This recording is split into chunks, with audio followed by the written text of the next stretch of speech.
Hello everyone! In this video we are going to be assembling our really festive, cute garland. If you have not seen the other two videos, this is split into 3 parts. So I have a video showing you how to make the Christmas tree, and then I have a video showing you how to make the peppermint. So make sure you check those out. I have a link to them in the description. I hope you have a fun time making this garland, and if you have any questions, just leave a comment below. You want to start with a plan for your garland. I created a layout for mine so that I knew how many pieces I needed and where I wanted everything. The next thing to figure out is how much length you want between each element. This just takes trial and error and depends on how far your hooks are spread apart. Create chains between each element and make sure you keep track and do an even amount between each one. For my garland, I did 16 chains. You may need to frog a lot to figure out the amount of chains that you want. I don't even want to talk about how many times I had to frog mine. I used adhesive hooks to hang my garland, and I ended up placing 4 extra smaller hooks to help support each tree because without them, the trees are too heavy and they were creating this straight line between each tree, which just wasn't what I was going for. For the garland, I am going to be using a 5mm hook. What we're going to be doing is creating a little loop that we're going to put behind our star, and we're going to secure it through our tree. And what we're going to be using this little loop for is to connect it to our garland. All we're going to do is just create a small loop, so it's just going to be 8 chains. I want to leave a semi-long tail so I can secure it through the tree. And to make the slip knot, take your yarn and wrap it on top of itself like this. And then grab the working yarn and just pull it through the circle and then pull. You can put your hook into the loop and pull the working yarn to tighten it. And this is what my tail looks like. It just needs to be long enough for us to weave into the tree. To create our chain 8, you want to yarn over and pull through the loop. And that is how you create a chain.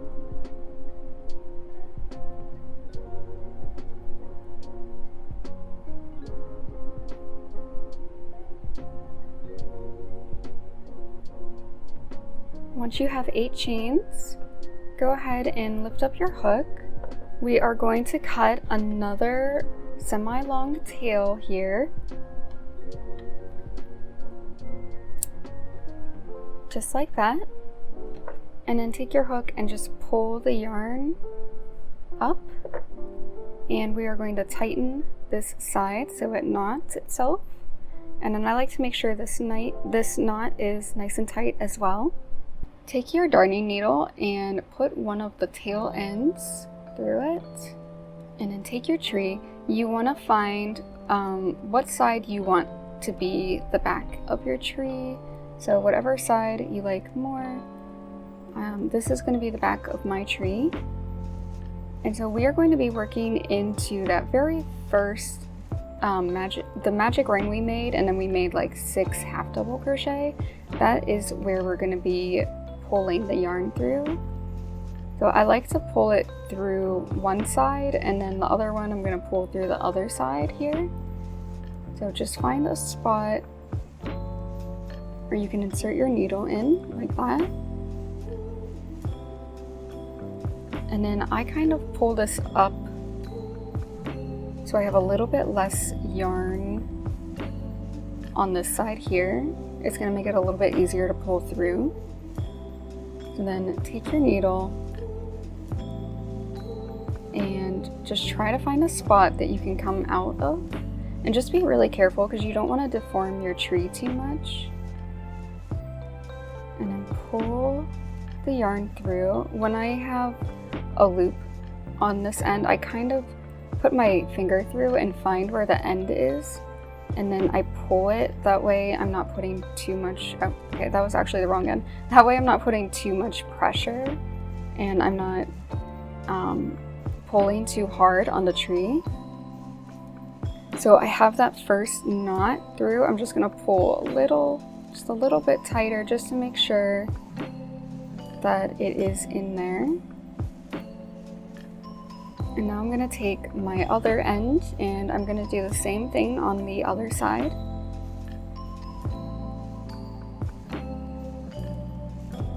So now I'm going to insert a couple, just like a stitch or two away from the first one.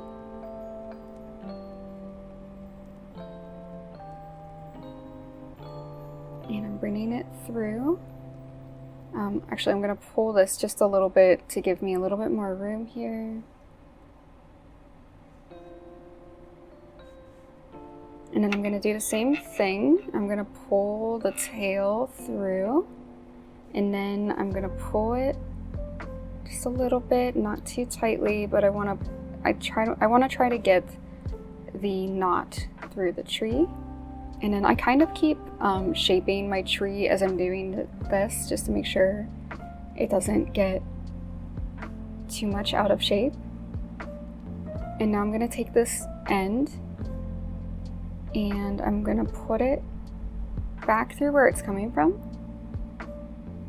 I'm going to pull it out to where the other end is. And again, make sure you're doing this gently. And then I'm going to take the two ends and I'm going to tie a tight knot just to give it some extra security. And now I'm just taking one of the ends and putting it back on the needle, and I'm just going to weave it randomly through the stump, just wherever I can get my needle out of.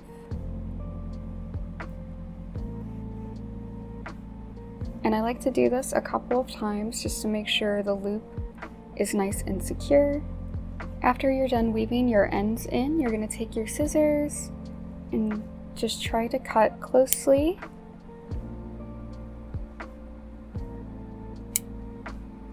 And there we go. We've got our little tiny loop on the back of our tree. This is what it looks like. And then it will hang from the garland like this. As I'm figuring out my length of my garland and how much space I want in between each element, what I'm doing is putting stitch markers where I want the peppermints to be. And the reason I'm doing that is because we're going to be sewing the peppermints on together, so they won't be easy to remove.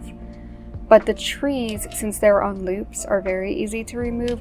So if you need to frog your chain and rework your size to adjust the length, then I would definitely suggest doing your peppermints last and just marking where you want them to be. That way you can easily undo this and adjust the length as needed. To connect your Christmas tree to your garland, after you're done chaining, remove your hook, and then I slide my hook going from the back of the star out away from me, and then I put my chain loop back on. I'm going to yarn over and I'm going to slip stitch through both of those loops, and then I just continue chaining.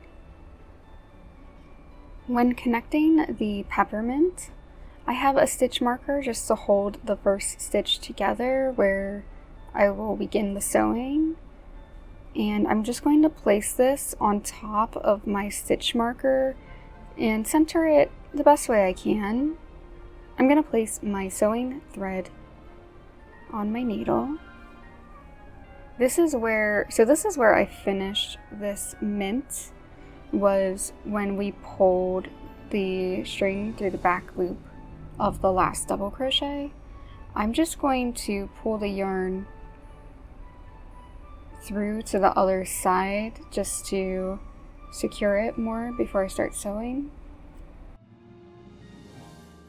I'm lining up the peppermint's first stitch with the garland string here, and I'm going to insert my needle through the first two stitches, and I'm going to kind of pierce this string. That way it will secure it more, and then I'm going to go through the first two stitches. I'm going under them, and then pull the needle towards you,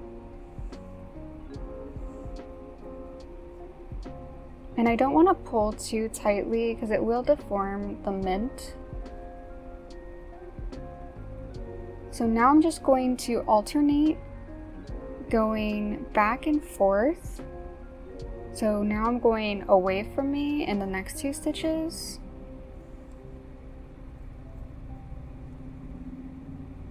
And then on the next color, I'm going under both stitches. Make sure you find the tops of the stitches. And I'm pulling it towards me now. I'm just alternating going away and towards me as I go around the mint. After I've done a couple of stitches here, I'm gonna lift this up and grab my stitch marker.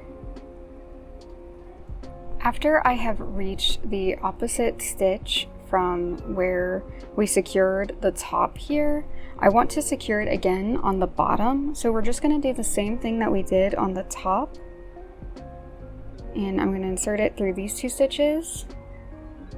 And then I'm piercing through the chain, through the garland. And then I am grabbing the next 2 stitches on the other side and pulling through.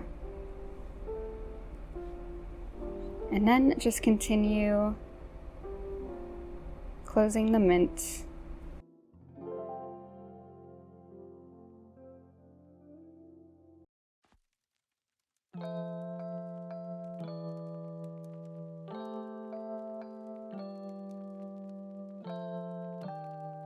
When I reach the top again, I'm going to remove this stitch marker. Now that I am back at the beginning, I'm going to insert one more time through the top 2 stitches, just to really make sure the top of this is nice and shut. And then I'm going to insert back into the mint. I'm just going under one side of the white here.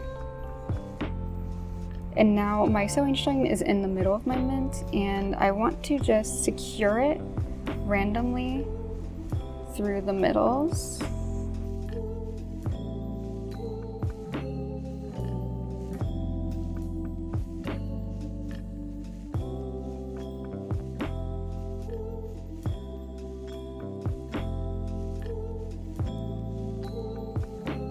After your mint feels nice and secure on your garland, you can go ahead and cut off your sewing string.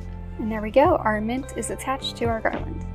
I hope you all enjoyed this tutorial. I have so many more planned, so please consider subscribing to my channel if you enjoyed this.